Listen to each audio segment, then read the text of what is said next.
యెహోవా ఇచ్చెను, యెహోవా తీసుకొనెను. ఎందుకు?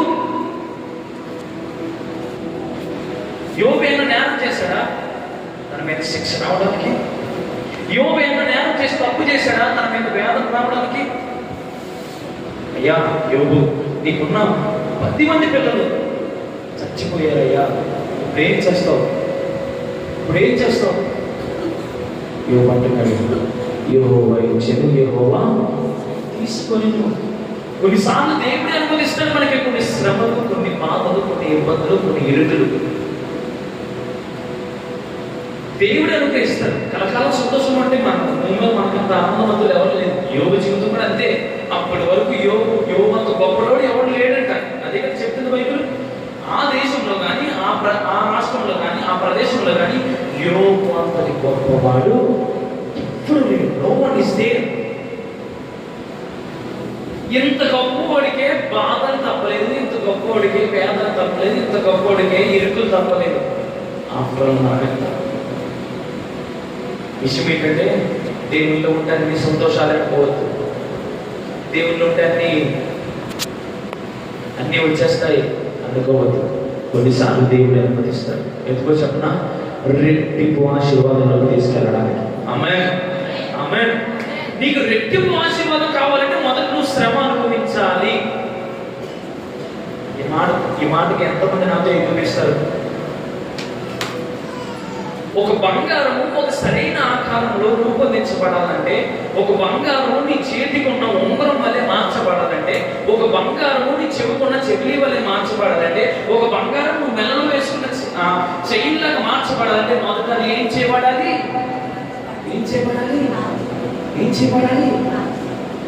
సరసరసర మరుగుతున్న ఆ యొక్క వేడిలో అదేం చేయబడాలి? కాల్చబడాలి. అది కాల్చబడితేనే దానికి ఒక అందమైన స్వరూపము, ఒక అందమైన ఆకారము తీసుకురాగలడు. లేదు కాదు కూడదని డైరెక్ట్గా ముద్ద తీసుకొచ్చి ఎవడన్నా బంగారం చేస్తారా? చెయ్యలేడు. ఎవడైనా ఉంటే తీసుకుని రండి, ఎప్పుడు లేడు. కాల్చబడాలి. నేను ఆ క్రైస్తవ జీవితం కూడా ఇంతే అక్క. నువ్వు దేవుడిలో ఎదగాలన్నా, దేవుడిలో రెట్టింపు ఆశీర్వాదం అనుభవించాలన్నా, దేవుడిలో సంపూర్ణ ఆనందం అనుభవించాలన్నా సరే నువ్వేం చేయబడాలి? మొదట శ్రమ పెట్టబడాలి. యోబు జీవితంలో ఈ శ్రమకు నేను పాత్రుడు అంటున్నాడు. అంత శ్రమ అనుభవిస్తున్నాడు. ఏ నేరం చేయని ఒక నీతిమంతుడి మీద నేరం మోపబడితే ఆ నేరాన్ని సంతోషంగా మార్చుకున్న ఏకైక భక్తుడు యోబు. ఆమేన్. నేను శ్రమ అనుభవిస్తూ కూడా ఒకవేళ దేవుడు వచ్చి అయ్యా నీకు ఈ శ్రమ కరెక్టే అంటే కరెక్టే అంటున్నాడు. ఏమంటున్నాడు? కరెక్టే, ఈ శ్రమకు నేను పాత్రను. కానీ ఈ దినాన్ని దేవుడు మనకి ఏమో ఒక శ్రమ పెడితే అక్కడ నుంచి పారిపోయే పరిస్థితులు మనం లేమా? ఆలోచించాను. ఇంకా మనకు అంత శ్రమ రాలేదు. యోగ కలిగిన ఒక్క శ్రమ మనకు కలిగితే చాలు. యోగుకున్న ఒక్క శ్రమ మనకు కలిగితే అసలు మన క్రైస్తవం విడిచిపెట్టి వెళ్ళిపోతాం. అంత శ్రమలో అంత బాధలు అనుభవిస్తున్న యోగు మాట్లాడుతున్న మాట, నా వ్యాజ్యము న్యాయమైన కానీ ఒకవేళ నేను మాట్లాడితే నా నోరు నా మీద నేరం మోపేస్తుంది అంటే ఆలోచించండి. ఏ నేరము చేయని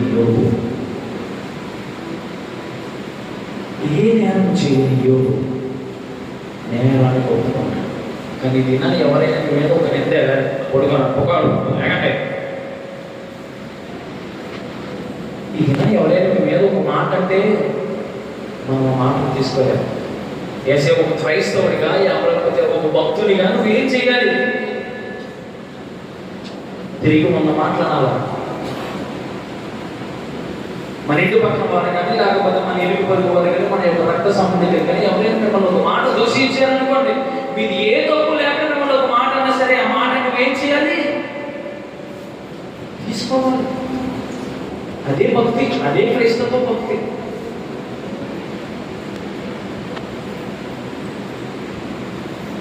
మౌనంగా ఉంటాయి.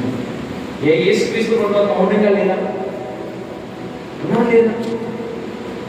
ఆయన ఏదో తప్పులు చేసేవాడు. అంత సిలువ శ్రమ అనుభవిస్తూ కూడా మౌనమే వహించారు. కానీ ఇక్కడ ఒక మాటను పల్లెత్తి మాట్లాడారు. పల్లెత్తి మాట్లాడంటే నీకు నాకు ఈ ఉచితమైన రక్షణ దొరకకపోయి ఉండేది. హల్లెలూయా, హల్లెలూయా, హల్లెలూయా. అందరు నా వైపు చూడండి. దేవుడే శ్రమను పెడతాడు, దేవుడే శ్రమకు అనుమతిస్తాడు. మాట మీకు నమ్మసక్యంగా లేదనుకుంటా. అదే అధ్యాయంలో, అదే మొదటి అధ్యాయంలో కింద వచ్చిన చదవండి.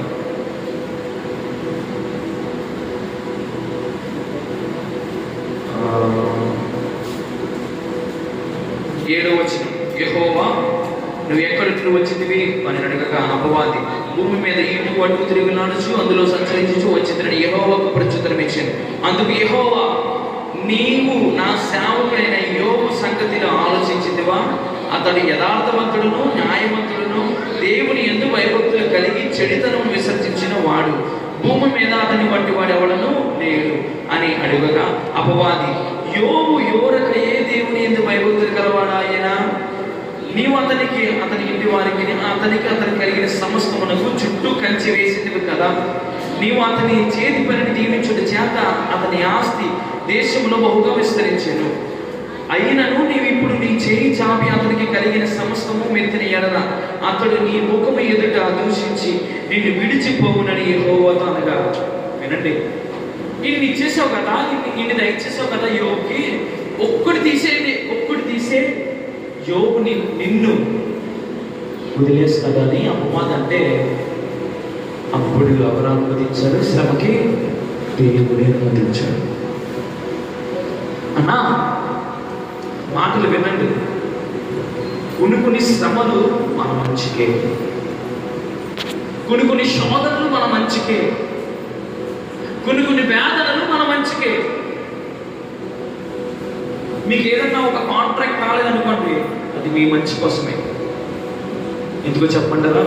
దేవుడు రెట్టింపు ఇవ్వగలడు మీకు సంబంధం. ఆమేన్, ఆమేన్, ఆమేన్, ఆమేన్. అందరు నా వైపు చూడండి, అందరు నా వైపు చూడండి. నీకు ఏదైనా ఒక పని రాలేదనుకోండి, పని రాలేదని నువ్వు బాధపడ్డావు అనుకో, నీకు అక్కడే ఉండిపోతావు.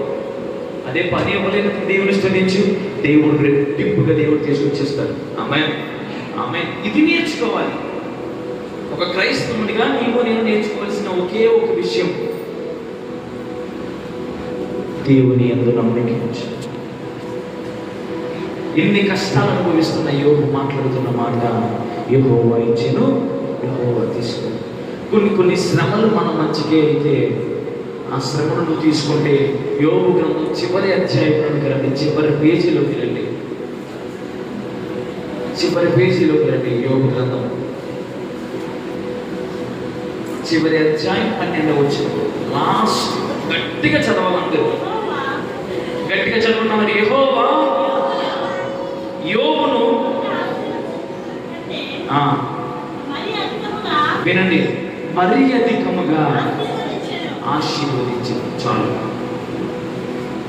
ఇంత శ్రమను అనుభవిస్తూ ఒక్క మాట కూడా జారకుండా తన యొక్క నోటిని కాచుకున్న యోబుకి దేవుడిచ్చిన ప్రతిఫలం ఏంటో తెలుసా? మొదటి ఆశీర్వదించిన దానికంటే రెండింతలు ఏం చేశాడు దేవుడు? రెండింతలుగా దేవుడు ఆశీర్వదించాడు. శ్రమలో నువ్వు దేవుడిని నమ్మితే కనుక, అన్న చెప్తున్నాను వినండి. శ్రమలో మీరు దేవుడిని నమ్మితే, మీ శ్రమలలో మీరు దేవుడిని నమ్మితే, మీ ఇరుకులలో మీరు దేవుని నమ్మితే, మీ బాధలలో దేవుని నమ్మితే, దేవుని విడవకుండా ఎప్పుడైతే అలాగే ఉంటావో దేవుడి నుండి ఖచ్చితంగా రెట్టింపు ఆశీర్వాదంతో మిమ్మల్ని దీవిస్తాడు. ఆమేన్, ఆమేన్, ఆమేన్, ఆమేన్. మొదట నీకు కొంచెంగానే ఉండొచ్చు, చదువుకు వచ్చేసరికి నీవు మహాశీర్వాదాన్ని అనుభవించబోతావు. ఎప్పుడు? యోబు అంటే నమ్మకం నీకు కలిగి ఉంటే కనుక. చదవండి ఆ మాట, చదవండి. అతనికి 14,000 గొర్రెలను,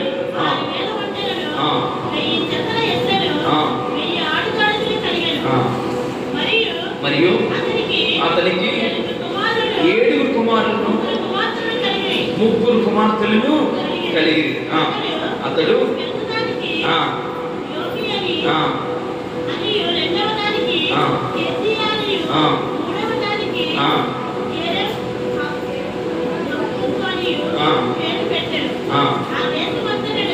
వినండి, ఆ దేశమంతటను యోబు కుమార్తెలంత సౌందర్యవంతులు కనపడలేదు. చాలు వినండి. నేను ఈ మాటలు ఎందుకు చెప్తున్నానంటే, మీలో ఎప్పుడైతే విశ్వాసం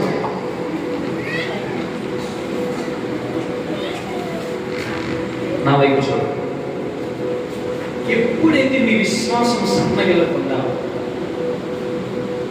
మళ్ళీ చెప్తున్నాను, ఎన్ని శ్రమలు వచ్చినా ఎన్ని బాధలు వచ్చినా మీ విశ్వాసం సన్నగిల్లకుండా ఎప్పుడైతే నీ విశ్వాసాన్ని అలాగే నిలకడగా ఉంచుతావో దేవుడు రెట్టింపు ఆశీర్వాదంతో నేను నింపుతాడు. ఆమేన్, ఆమేన్. నీ విశ్వాసం సన్నగిలిందనుకో దేవుడు రెట్టింపు ఆశీర్వాదం ఇవ్వనే.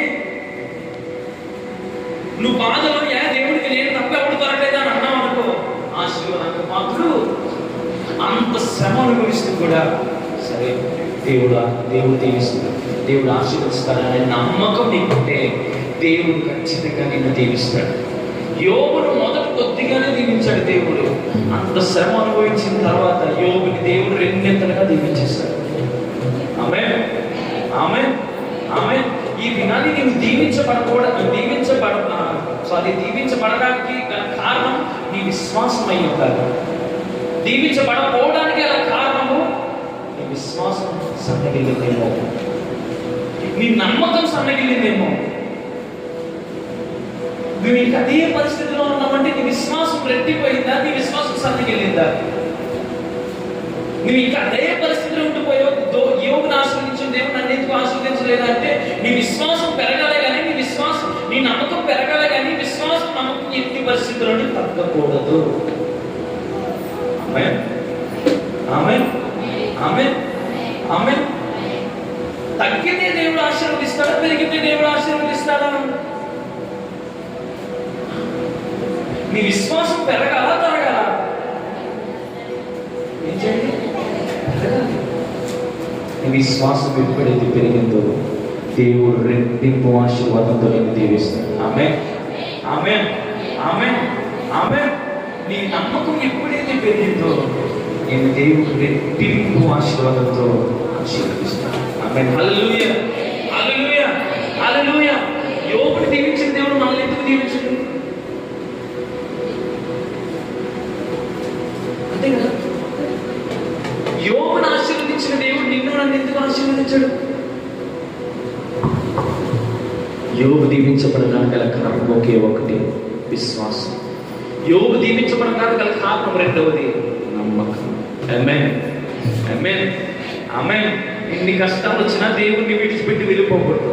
ఎన్ని బాధలు వచ్చినా దేవుడిని విడిచిపెట్టి వెళ్ళిపోకూడదు.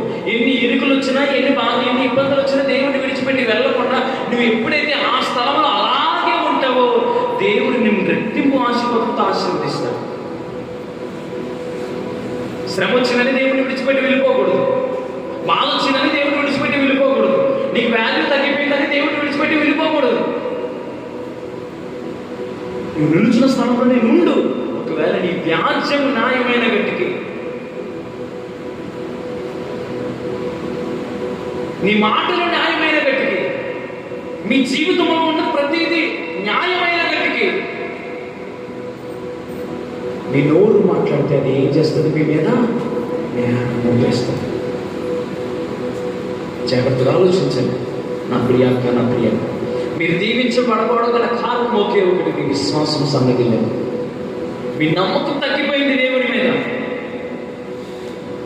ఎప్పుడైతే మీ విశ్వాసం, మీ నమ్మకం ఇంకా రెట్టింపు అవుతుందో అప్పుడే దేవుడు ఇంకా మిమ్మల్ని దీవిస్తాడు. ఆమేన్. విశ్వాసం, నమ్మకం పెరగకుండా మనం ఎలా దీవించబడతాం? ఎలా దీవించబడతాం? నాకు చేయడు దేవుడు అని అనుకుంటే దేవుడు ఎప్పటికీ చేయడు. నాకేం చేస్తాడు అనుకుంటే దేవుడు ఎప్పటికైనా చేస్తాడు. హల్లెలూయా, హల్లెలూయా, హల్లెలూయా, హల్లెలూయా. నువ్వు రెండింతల ఆశీర్వాదం అనుభవించాలంటే మొదటి నీకు కలిగి ఉన్న శ్రమను అనుభవించాలి.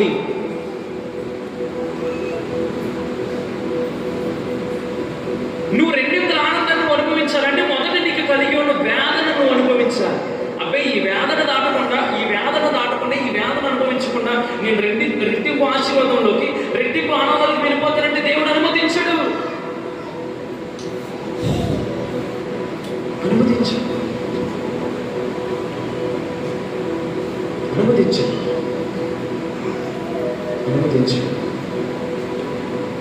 నువ్వు దీవించబడాలంటే మొదటి మెట్లు ఈ మెట్లు ఎక్కాలి, శ్రమని మెట్లు ఎక్కాలి.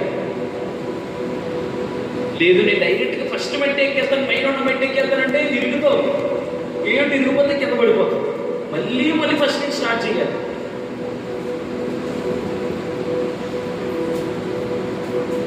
మళ్ళీ ఫస్ట్ నుంచి స్టార్ట్ చేయాలి మన విశ్వాస జీవితం కూడా.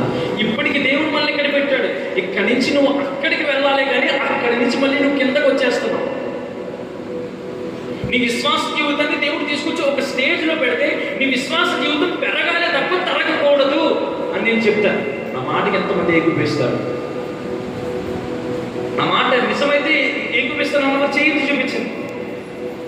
దేవుడు మిమ్మల్ని ఒక స్థాయిలోకి తీసుకెళ్ళి ఒక స్థాయిలో అక్కడ పెట్టిన తర్వాత ఇక్కడ ఉండు, ఇక్కడి నుంచి నేను పైకే నేను తీసుకెళ్తాను కానీ కిందకి తీసుకొస్తాను అంటాడు దేవుడు.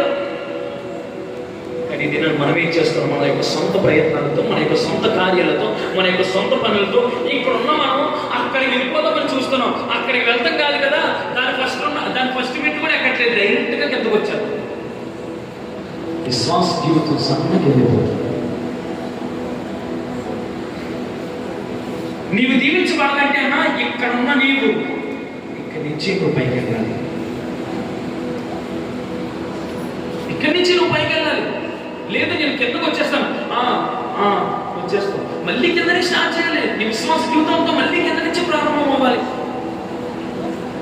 నీకు కలిగి ఉన్న ప్రతిదీ కూడా కింద నుంచి స్టార్ట్ చేయాలి. మళ్ళీ అవసరమా?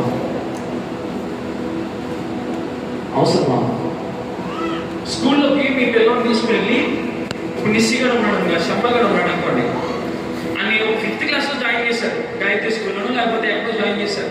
వాడు బాగా చదివితే నెక్స్ట్ స్టేజ్ ప్రమోట్ అవుతాడా లేకపోతే కిందకు వచ్చేస్తాడా? గట్టిగా చెప్పాలి గట్టిగా అన్న చెప్పాలి. శమ్మగాడు బాగా చదవడు అనుకోండి, స్టీవెన్ గారు అంతే కదా, వాడు బాగా చదివితే వాడు నెక్స్ట్ స్టేజ్ ప్రమోట్ అవుతాడు, కిందకు వచ్చేస్తాడా? గట్టిగా చెప్పాలి. వాడి పైకి పోతాడు. నీ విశ్వాస జీవితం కూడా దేవుడు తీసుకొచ్చి ఇక్కడ కూర్చోబెట్టాడు. ఈ విశ్వాస జీవితం కూడా ఇక్కడి నుంచి ఎక్కడికి వెళ్ళాలి? పైకి వెళ్ళాలి. కూర్చోండి, సరిగ్గా కూర్చోండి. నా మాటలు నీ విశ్వాస జీవితం కూడా పైకి వెళ్ళాలన్నా కిందకి రాకూడదు. యోబు వెను తిరిగి చూడలేదు. వెను తిరిగి చూస్తే ఉప్పు స్తంభం అయిపోవాలి కదా. నువ్వు ఎప్పుడు వెనక తిరిగి చూడదు. నీ విశ్వాస జీవితంలో నేను ఎప్పుడు వెనక తిరిగి చూడద్దు. ఆమేన్, ఆమేన్, ఆమేన్. నీ విశ్వాసం పెరగాలి. దేవుడు చేసిన కార్యాలను బట్టి నీ విశ్వాసం పెరగాలి. హల్లెలూయా, హల్లెలూయా. 2 చేతులు మాత్రం తెచ్చుకుంటే పైకి ఎత్తేసి 2 చేతులు పైకి ఎత్తి ఒక మంచి స్తోత్రం చెల్లించండి. హల్లెలూయా, హల్లెలూయా, హల్లెలూయా. నీ విశ్వాస జీవితం పెరిగితే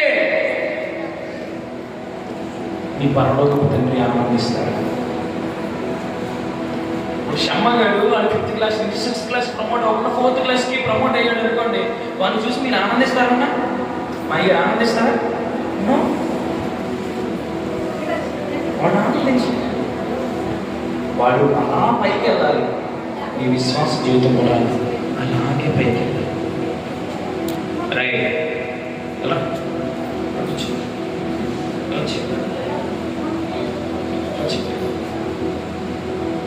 నీ విశ్వాస జీవితం కూడా పైకి వెళ్ళాలి. శ్రమ వచ్చిందని చెప్పి వెనక్కి తిరిగి చూడకూడదు.